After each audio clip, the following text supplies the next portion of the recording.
Hey there, welcome to A Healthy Conversation. So, you're probably noticing the sign that's kind of as big as life. The sign says, if you're not barefoot, then you're overdressed, which is definitely the theme down here at the lake. It's ruined me for shoes.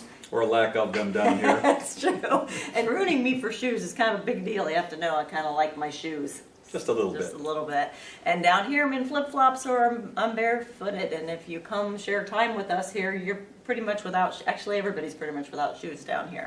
So the reason that we decided to start with this today is because this is about relaxing. This is about taking a deep breath. This is about not letting life get to you and de-stressing. And at the time that we're recording this video, Robin Williams has just taken his life.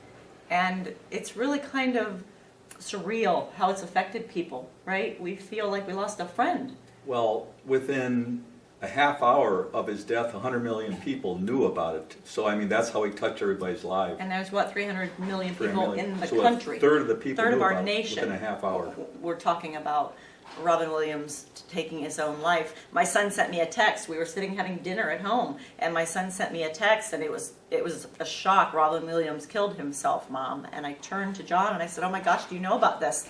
And we just didn't have any news on or anything. And when we turned it on, it was everywhere.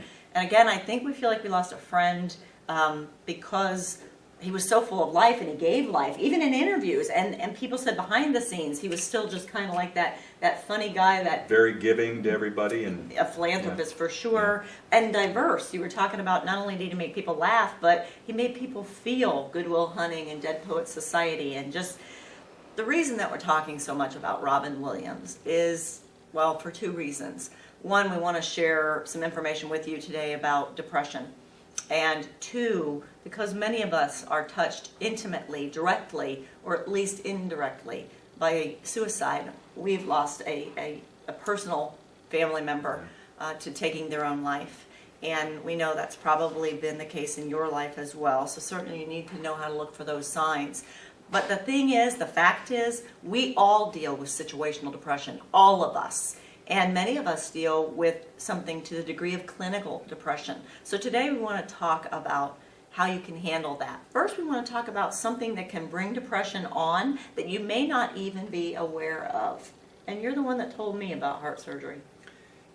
Anywhere from 20 to 40% of the people who have some sort of open heart surgery, whether it's valve replacement like Robin Williams had, or bypass surgeries, experience some sort of depression. I mean, it kind of goes with the territory. And you said you think maybe because of the vent or... Well, there's several different reasons. A lot of times when they put you on a ventilator or they lower your body temperature, they don't know exactly what happens. Sometimes you throw off a piece of plaque, goes up to your brain, changes the way your chemistry is. So there's just multiple reasons. They really don't know specifically what caused it, but they do know within 20 to 40% of the time. And it's an absolute 100% certainty that it at very least is a symptom that's warned about. I asked my brother after you told me that, who's had heart surgery, I asked him, was he warned about depression? And he told me not only was he warned by the doctor that it could very much be a reciprocal side effect later, he had a good friend who'd had heart surgery who warned him, who said you need to be prepared, that you can really go down into a dark depression. So just be aware that if you or anyone you know goes through heart surgery, this could be something that is likely to come later, and be prepared to help them through that. Now, there's something you can do that will always prevent depression. And I mean, I feel confident to say always, because when I'm participating in this thing, I'm on top of the world. And when I'm not participating in this thing, life can get to me. I can feel down, I can feel edgy, and that magic thing is... Exercise. Exercise, Yeah. exercise. So let's talk about that. Well, you know, I think so many times we look for very sophisticated answers for very simple questions. We look for some magic pill that's going to do it. Well, after about 20 to 30 minutes of some sort of cardiovascular exercise, your body starts producing endorphins, which are 200 times stronger than morphine. Calms the brain down. I can think of, I don't know, thousands of times in the last 50-some years I've been exercising, didn't feel like going into a gym. I mean, the last thing in the world I felt like doing, but I've never walked out feeling worse, always felt better. Yeah. So it's something. So again, let's talk about that fact of endorphin, the chemical produced by your brain, that 20 to 30 minutes of a good get your heart rate up activity. It could be anything. It can be body walking, could be running, Swimming, could be choreographed yeah. class, could be swimming, could be spinning. I mean, just anything that gets your heart rate up for 20 to 30 minutes, and that magic chemical occurs, and it will cause you to not be depressed if you do this on a steady basis, or it can bring you out of a situational depression as well. Now, there's a magic, oh, I probably shouldn't use that word, but Marcia says that people in the facility call it the magic pill. There is a magic supplement that you can take that we all are adamant believers in.